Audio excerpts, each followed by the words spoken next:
मैत्रिणींनो, आपल्या प्रत्येकाला वाटतं की आपलं घर नेहमी क्लीन आणि ऑर्गनाइज असावं. आजकाल घर नीटनेटकं आणि ऑर्गनाइज ठेवणं खूप सोपं झालेलं आहे, कारण त्यासाठी मार्केटमध्ये वेगवेगळे ऑर्गनायझर विकत मिळतात. तर बरेचदा काय होतं, आपण त्या ऑर्गनायझर विकत घेऊ शकत नाही. तर आज मी तुमच्यासोबत या व्हिडिओमध्ये अशाच काही 0 cost home organiser idea share करणार आहे, ज्या बनवायलाही खूप सोप्या आहे आणि कमीत कमी जागेमध्ये तुम्ही जास्त पसारा ऑर्गनाइज करू शकता. तर नेहमीप्रमाणे व्हिडिओ जर थोडा जरी युजफुल वाटला तर चॅनलला नक्की सबस्क्राईब करा. तर बऱ्याचदा आपल्या बिझी लाईफस्टाईल मध्ये आपण आंघोळ करून आलो बाथरूम मधून की बाथरूम मध्ये परत जायला वेळच भेटत नाही. बाथरूम सारखं क्लीन करणं पण होत नाही. तर हे बाथरूमचे नळ वगैरे खूप खराब होऊन जातात. तर ते नळ कसे स्वच्छ करायचे, तर मी एक मऊ घासणी घेतली आणि त्यावरती थोडंसं कोलगेट टाकलं. कोलगेटने हे पूर्ण नळ घासून काढले अगोदर आणि त्यानंतर पाण्याने नळ स्वच्छ धुवून काढले. तर आपले नळ बघा किती चमकत आहे आणि तेव्हाच निघतात. काही डाग वगैरे असले की लगेच निघून जातात. नळ पाण्याने धुतल्यानंतर नळ लगेच कोरड्या कपड्याने पुसून घ्यायचा, कारण नळाला लगेच पाण्याचे डाग पडतात. नळ बघा किती क्लीन झाला आणि किती चमकत आहे. तर ही ट्रिक तुम्ही एकदा नक्की ट्राय करून बघा. त्यानंतर आपल्या बेसिंग समोरचा जो मिरर आहे तो पण खूप खराब होतो. तर तो सुद्धा मी कोलगेटनीच घासून घेतला, मऊ घासणी होती तर. आणि नंतर मग ओल्या कपड्याने पुसून घेतला. तर मिरर पण बघा किती चकाचक निघलेला आहे, एक सुद्धा डाग राहिलेला नाहीये मिररला.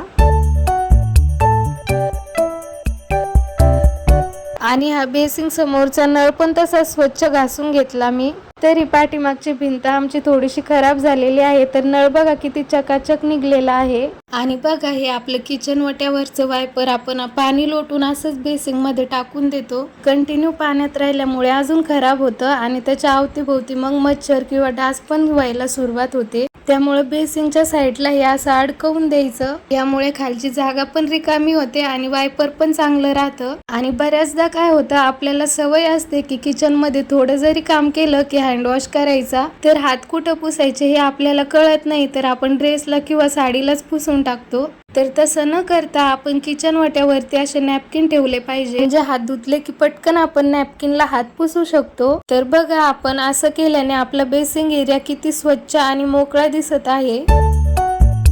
तर बऱ्याचदा काय होतं, आपण बेडशीट कितीही वेळा सेट केलं तरी पण ते असं जमा होतं. आणि घरात जरा लहान मुलं असले की मग अजूनच खराब होतं ते.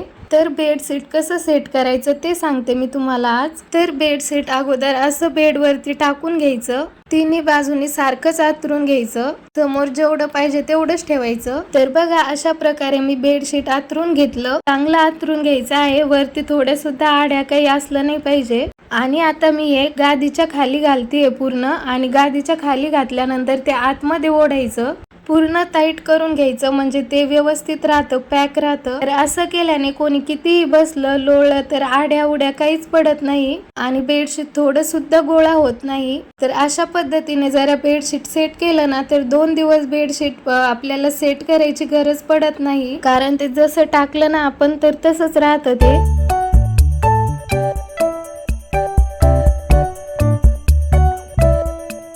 आपल्याकडे तर जुने शर्ट वगैरे भरपूर राहतात पडलेले, तर ते असेच पडून राहतात. तर आपण त्या जुन्या शर्ट पासून काहीतरी उपयोगी गोष्ट बनवणार आहोत आज, की जे बनवायला पण खूप सोपं आहे. तर मी जुन्या शर्ट पासून खूप उपयोगी ऑर्गनायझर बनवणार आहे. मी शर्टची अगोदर प्रेस करून घेतली, जेणेकरून मेजरमेंट चुकणार नाही. हा शर्ट प्लेन असल्यामुळे मी पेनाने अगोदर सरळ लाईन मारून घेतली आणि त्याच लाईन वरती कापून घेतलं. शर्टचा जो अंडाकृती भाग आहे तो कट करून घेतला. त्याचप्रमाणे आपल्याला बाहीच्या वरचा भाग पण कट करून घ्यायचा आहे, मी व्हिडिओ मध्ये दाखवतेय त्याप्रमाणे. तर इकडे पण मी अगोदर पेनाने सरळ लाईन मारून घेतली आणि त्यानंतर मग कैचीने वरचा भाग सुद्धा कट करून घेतला. तर बघा कट झाल्यानंतर हे असं दिसत आहे. आणि आता याला आपल्याला फोल्ड करून घ्यायचं आहे. फोल्ड केल्यानंतर आपल्याला कापून घेतलेला खालचा भाग आणि वरचा भाग स्ट्रिच करून घ्यायचा आहे. स्ट्रिच केल्यानंतर परत आपल्याला याला आता फोल्ड करून घ्यायचं आहे, सरळ करून घ्यायचं आहे. तुम्ही हे घरी सुई धाग्याने सुद्धा शिवू शकता किंवा मग मशीन वरती शिलाई मारून सुद्धा आणू शकता, पण मी घरी शिवलेला आहे. तर फोल्ड केल्यानंतर याचे बटन ओपन केले तर असं झालं हे. तुम्ही याचा उपयोग साडी कव्हर म्हणून सुद्धा करू शकता किंवा अजून पण कशासाठी करू शकता. तर मी यामध्ये साड्याच ठेवल्या, 2 किंवा 3 साड्या आरामात बसतात यात. साड्या ठेवून झाल्यानंतर परत हे असे बटन लावून घेतले. तर बघा, काही कामधाम न करता आपलं एकदम सोप्या पद्धतीत ऑर्गनायझर तयार झालेला आहे.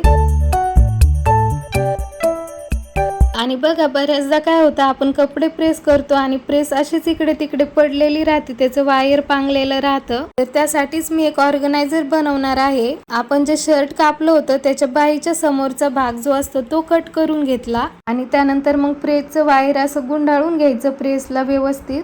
तर आता आपल्याला हे असं लावायचं आहे प्रेसला. मी व्हिडिओमध्ये दाखवते त्याप्रमाणे. हे असं लावून झाल्यानंतर बाहीच्या समोरचं जे बटन असतं तर त्याने असं पॅक करून घ्यायचं. तर बघा, अशा पद्धतीने आपलं दुसरं सुद्धा ऑर्गनायझर तयार झालेलं आहे. तर बऱ्याचदा काय होतं, आपल्या किचनमध्ये काड्याच्या पेट्या, घासण्या वगैरे असंच इकडे तिकडे पडून राहतं. छोट्या वस्तू आपल्याला कुठे ठेवा हे कळत नाही. त्या कशा ऑर्गनाइज करायचं ते सांगते मी तुम्हाला आज. मार्केटमध्ये भरपूर साऱ्या दुरड्या वगैरे भेटत्या अशा छोट्या, तर त्या आणायच्या. तर त्यामध्ये हे सर्व सेट करून ठेवायचं अशा पद्धतीने, म्हणजे त्या व्यवस्थित राहतात एका ठिकाणी आणि लवकर सापडतात वेळेवरती. बऱ्याचदा काय होतं, आपण निरम्याचा पुडा फोडतो आणि आपल्याला जेवढा पाहिजे तेवढा आपण एखाद्या बरणीमध्ये स्टोर करून ठेवतो रोजच्यासाठी. तर हा पुडा तसाच राहतो. तर कधी कधी कळत न कळत आपल्याकडून हा निरमा सांडतो, पुडा खाली पडतो. त्यासाठी या निरम्याच्या पुड्याला असं एखादं रबर लावून ठेवायचं, म्हणजे पुडा खाली पडला तरी सुद्धा निरमा खाली सांडत नाही. आणि हे असं किचन मध्ये एका साईडला ठेवून द्यायचं. तर मैत्रिणींनो, व्हिडिओ कसा वाटला कमेंटमध्ये नक्की कळवा. व्हिडिओ आवडला असेल तर आपल्या चॅनलला सबस्क्राईब सुद्धा करा.